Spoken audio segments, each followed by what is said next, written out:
Thailand's visa requirements are changing constantly. What was true yesterday isn't true today. And in 2026, there's been a number of changes in the visa requirements where many YouTubers have not caught pace with. And there's a decision that could cost you thousands of dollars if you pull money from the wrong account. For most people thinking about retirement in Thailand, for example, and I'm in that category, by the way, the visa question is genuinely confusing. In fact, I spent weeks trying to unravel the right one for me, only to discover that there was a number of other questions that came up about how to fund the visa from the one I decided to choose. Thailand's retirement, or the visa I should say, comes into two flavors. There's a standard one, which is what most people are probably considering, and that's called O-A. But there's a newer premium version which answers a newer problem, but really can't be utilized probably for most people unless they hit Social Security. Today I'm going to show you the mechanics of choosing both paths and how to best engineer your portfolio to match the needs that are required for your particular retirement visa needs. So stick around. Thailand gives you two main options for long-term retirement. The Non-Immigrant O-A visa is the standard retirement visa. You need to be at least 50 years old and you have to meet one of two financial requirements. Option one is you have to park 800,000 Thai baht in the Thai bank account. That's roughly around 23,000 US dollars. It has to be there for at least 2 months prior before your first application, and it has to be there 3 months before every annual renewal after that. Option two is if you have to prove that you have 65,000 Thai baht a month coming in from an overseas account. That's roughly around 1,800 US dollars, and it depends on the exchange rate, obviously. This is a one-year visa only. It's renewed every year, and you have a 90-day address reporting requirement to the Thai immigration officials, and you need to have mandatory health insurance, a minimum of 40,000 Thai baht for outpatient and 400,000 Thai baht inpatient from a Thai government insurer. There has to be a Thai insurer. And there's also one other thing, and this is what trips up many people when they take this visa, is if you leave Thailand at any point, you have to get a re-entry permit before you go. And if you don't, you got to put your visa extension is canceled at that moment, so you got to redo it again. So that's a little bit of a problem. A single re-entry is 1,000 Thai baht, multiple re-entry is 3,800 Thai baht. The second path is the long-term retirement visa, the long-term resident visa. It's called the wealthy pensioners category. It's a full-on 10-year visa, annual reporting instead of every 90 days. It allows you multiple re-entries. It's all part of that plan, and it has a very different tax treatment, and I'll explain that in a moment. But in order to qualify, you need 80,000 US dollars per year in passive income. That's either pensions, dividends, rental incomes, portfolio distributions, not salary, just passive income. That includes Social Security. If you're between $40,000 and $80,000, you can still qualify with a $250,000 investment in Thai assets. So you can kind of see how this one can kind of get a little bit more expensive. The fee for this is actually a little bit prohibitive for many because it requires you to pay 1,500 US dollars for the full 10-year visa. And it goes through the Thailand's Board of Investments online. That's how you do it. There's a fourth option I'll mention briefly. The Thailand Privilege Program. It's no income requirement, no bank deposit. You pay a one-time fee, around $17,000 for 5 years. A concierge service handles your 90-day reporting requirements. It's expensive up front, but the simplest ongoing process. Now, here's the first wrinkle. If you're going the non-OA route, if you want to prove monthly income rather than lump sum, you used to be able to go to the US Embassy and confirm your income with a letter of affidavit. It was simple, clean, immigration accepted it.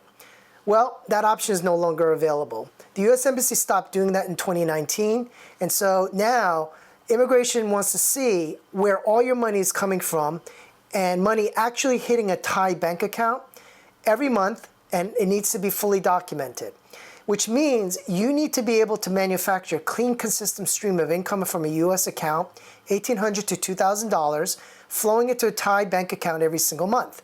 And that decision, which where the money's come from the US accounts is where this thing gets complicated. Here's what's changed in 2026, and almost nobody is connecting this to the visa question. Thailand updated its tax rules. If foreign income, whether that you remit into Thailand, whether that's money from your investments, your pensions, your portfolio distributions, dividends, rental income, it's all now potentially taxable in Thailand, not just only in the United States. So think about what that means. You need money going into Thailand and to prove every month to satisfy this visa. But the money you send might now be taxed on both sides of the ponds. Two governments, same money, all both taking a cut. And that is the trap. Now, here's the critical difference between the two visa paths. The LTR wealthy pensioner holders are fully exempt from this Thai personal income tax on foreign sourced income. The standard non-OA, though, holders are not. That's the same money, same country, but completely different tax treatment depending on which visa you select. So let me model this with a profile so we can kind of see the implications of one of these decisions of how to fund the visa. So I'm going to use a profile by the name of Mark Watney. I think you know of him from The Martian, and it's also a tribute to him. And also I used him in my original video. Here's where we stand. So for Mark, in his 401k, he has $650,000. He's got a taxable brokerage of $25,000, a Roth IRA of $25,000 for a total of under $1 million. You know, not in the millionaires club, but representative of a well-disciplined saver. So he plans to take Social Security at 67. He's going to retire at 60. We're forecasting him out to 85 years. What's critical here is his expenditures between New Jersey and in Thailand. So in New Jersey, he's spending $5,500, Thailand $2,800. Again, Social Security coming in at 67 for $1,900 a month, no rental income, and just the portfolio and his eventual Social Security. Okay, so let's do a quick comparison of this scenario where we're withdrawing monies from. So I'll do a bucket comparison for you. I'm going to be using AiRA, my retirement planning application I built. I did it for myself, but it's free for the community, so you're welcome to take it at aira.tiredtoretire.com. The visa, as it states from Thailand, is that you need to demonstrate $1,870 coming from a foreign source, and that has to flow into a Thai bank account. The question, though, is which account that money comes from, because that single decision could mean the difference between paying taxes and not paying taxes at all. So watch this.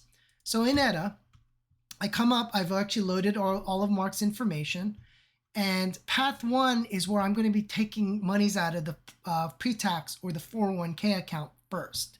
So what I do is I come to our withdrawal plan, and under this twisty, where does each year's spending come from? I'm going to set it to without planning, pre-tax first. And what this is doing is forcing us to use the 401k buckets.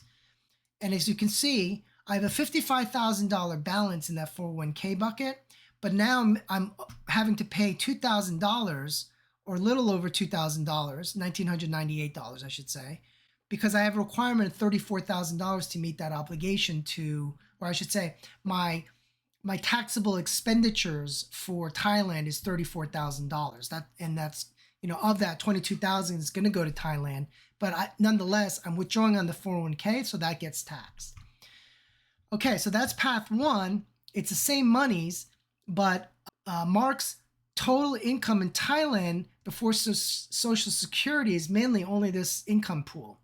And the 401k withdrawal code adds $22,000 a year in ordinary income. That's the part that we have to send to Thailand, and that gets taxed at his marginal rate. And under the 2026 Thai tax rules, that could be potentially taxed. So two governments possibly taking monies from you. Now, let's see what happens when we change the source. And this is where I think it's more advantageous to do this strategy. I'm going to now take it from the $1,870, but from the taxable brokerage side. And those monies are now at the taxed at the long-term capital gains rate. So assets more than 1 year. And since Mark's total taxable income is low enough, he could be in the 0% federal capital gains bracket. So in 2026, for married filing jointly, that threshold is $98,900. And here's why that matters a lot to Mark. His spending in Thailand is about $34,000 a year, as it states here. And here's the part that most people miss. When the visa money comes from the brokerage, it isn't all income, only the gain is. The money you originally put in comes back to you tax-free, so only the gain portion counts.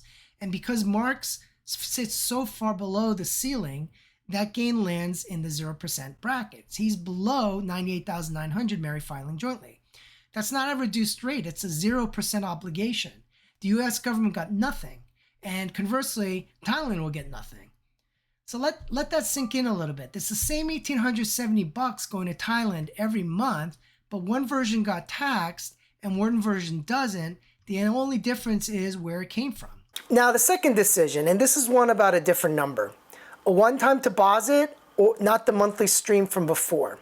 The visa gives you a choice. There's two options. You can park $23,000 in a Thai bank account, growing at perhaps 1%, or skip the deposit and stream monies over monthly as long as it hits in the Thai bank account.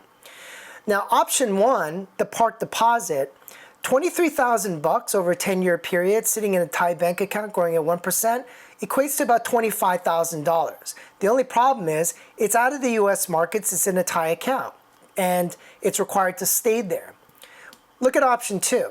You skip the deposit entirely. The same $23,000 stays in the US in a US account, but growing at some market rate of, say, for example, 7%. Invested, it grows to about $45,000. Parked, it's stuck at $25,000. You do the math. The gap is pretty wide. Roughly $20,000 is what the park deposit quietly costs you. And remember, you get the deposit back either way. It's not spent. It's just sitting there not doing anything. And for most people with enough in a taxable brokerage, the income stream idea totally wins out on this. To keep the capital invested, send the monthly stream, it's the same visa compliance, but it has a better outcome. So that is the engineering for the non-OA visa path. Basically, take monthly streams of income from a taxable brokerage account, keep lump sum in the market, zero taxes to the government, none to the Thai government, and as long as you're pulling monies that had been established before 2024. But, you know, that is Mark Watney's profile. It's possible that you may have a different situation than him where you don't really need to do this, and that's what I want to show you as a potential option. Maybe you have rental income on top of your portfolio. Maybe you have Social Security that is a lot higher, or you're already drawing down on a pension, and if your total passive income before you touch social is above $80,000 a year, you don't need any of this engineering at all. And there's a second path, I think, for you, which you may want to consider. It eliminates this obligation to the Thai government entirely, and you don't have to think about it at all. And if your passive income is above $80,000 a year, that includes rental income, pensions, drawing down on your 401k, you may qualify for the long-term retirement visa. And if you do, everything I just showed you about sourcing or engineering, the way you got to move the monies into your accounts, that completely goes away because the Thai government exempts you from having to pay any taxes on those remittances, foreign remittances. That is a big boost to this option. The only problem, or not so much a problem, the only obligation is that it's a longer term visa. It's also a little slightly more expensive. So I would just urge you to check out this option. It's the LTR requirements. I'll put a link in the description below, and you can see if this is something that maybe you want to consider. Here's what all of this engineering is actually for. I went to one of the best private hospitals in Bangkok, full physical, EKG, blood work, x-ray, $230. I sat at a streetcar and had some best food I've ever eaten for less than $2. And in Chiang Mai, the home's converted into lunch spots where jazz plays in the background and the food costs $5. Same thing in Pattaya or even areas like Hua Hin. But regardless of that, the visa math, the bucket engineering, the 2026 tax rules, all of it exists to solve one problem: getting yourself to this. Okay, so here's the framework. If you make greater than $80,000 before Social Security, that includes your rental income, pensions, etc., then probably the best option for you is the LTR visa, the long-term resident visa. Just because it That visa is the gold standard for expats and very serious people who want to retire in Thailand. It gets around that entire tax exemption issue entirely because it's all baked in. It's 10 years of exemptions. It's a little bit more expensive. It's $1,500 up front, but in terms of the peace of mind, it's well worth it. Now, if you make less than $80,000 before Social Security, which is probably the bulk of many people who are going over to Thailand early, then you unfortunately, or maybe fortunately, you're on the OA path. And I've outlined exactly which buckets you need to pull your monies from and also why it probably doesn't make sense to park the money there. So keep that in mind. By the way, it probably behooves you to call or contact a local tax attorney in the country of Thailand. And there are services out there if you do some Google searches. I know that there's one YouTuber retired working for you. His nephew is involved in some kind of expat visa service. So check them out. I don't remember exactly his YouTube channel, but I think if you did a search there, you could find it. And he should pay me a commission. Regardless of that, the best way to handle the monies, obviously, is that waterfall of going from taxable, if you got it, maybe to Roth, which I'm not going to get into now. I'm kind of firmly against that, but that is one idea to think about. And then you should go to your pre-tax accounts. But that's basically, as I outlined, you have to kind of look into the math. Use EDA if you need to help do that. It's all there that you can bake it into it. Now, couple of things that I want to explain. I'm going to put down the URL for where you do the visa application for the non-immigrant visa. It's fairly straightforward. It's all online. Just start there early. Now, two other topics of import. One is money transferring.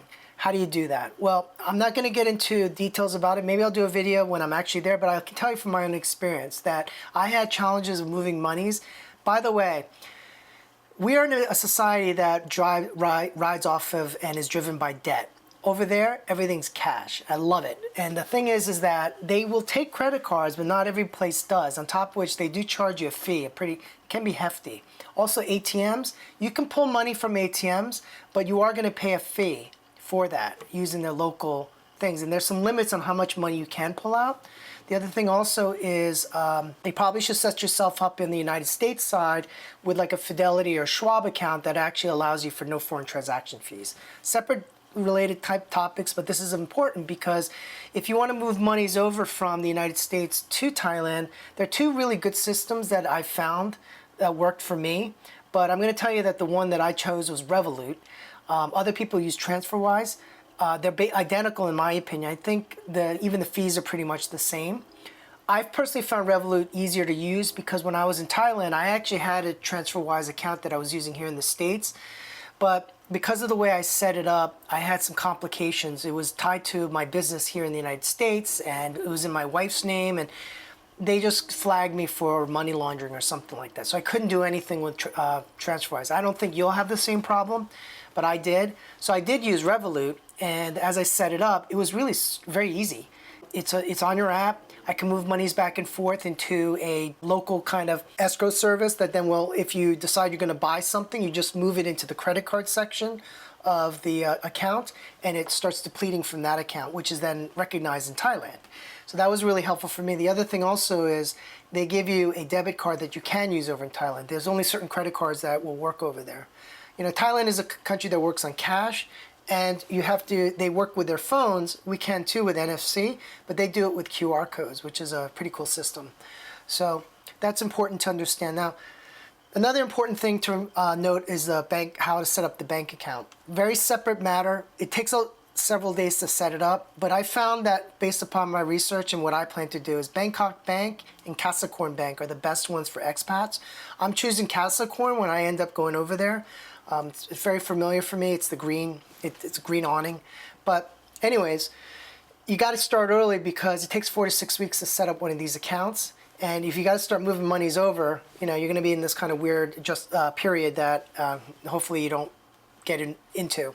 But the other thing also is that it's becoming increasingly harder to set up stuff in Thailand just because there have been a lot of bad actors that have been doing things illicitly for money laundering, which is probably one of the reasons why they set up the new visa standards for certain countries.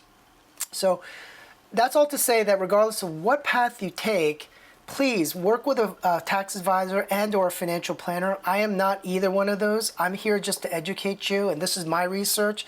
Now, having said that, I do plan to execute on what I've discovered here. So I'm not going to deplete out of my pre-tax. I'm going to go straight to my taxable brokerage account because of what I know right now.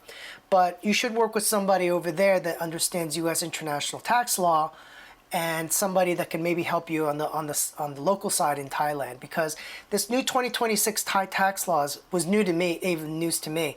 In fact, a subscriber mentioned this to me. I think they knew, but he was testing me to see whether or not I knew, and I certainly did not. So whoever you are out there, you are right on that.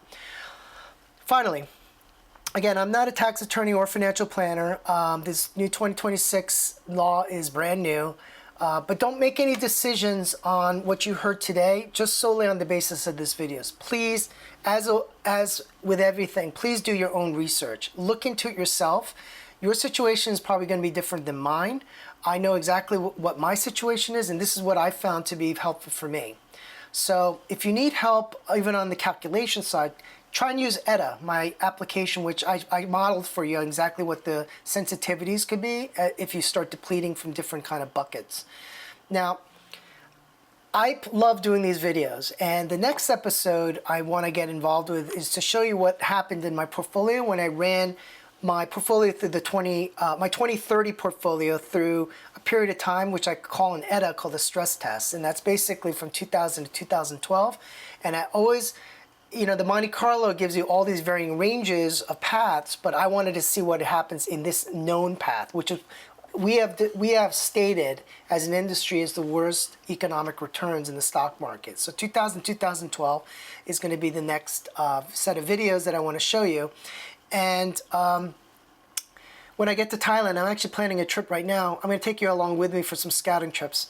And finally, this is maybe going to be important for you because, again, this is one of those reasons why I made this video, and that is I'm trying to figure out how to get a scooter license. The licensing requirements over there, you do need one, international driver's license, and you need to have insurance, and you have to have a motorcycle designation, which I discovered is better to do in the United States than to do in Thailand. Unfortunately, it's expensive. It's like $500 to do a class. However, you're paying $500 to get away from the bureaucracy of DMV. So to be continued. I'm still thinking through that. In any case, thank you very much for watching this video. I really enjoyed making it. I really hope you would like and subscribe. And if you do find value in this video, please send me a like, do all those great things. I'm trying to make these videos more helpful for you. So I'll see you in the next one.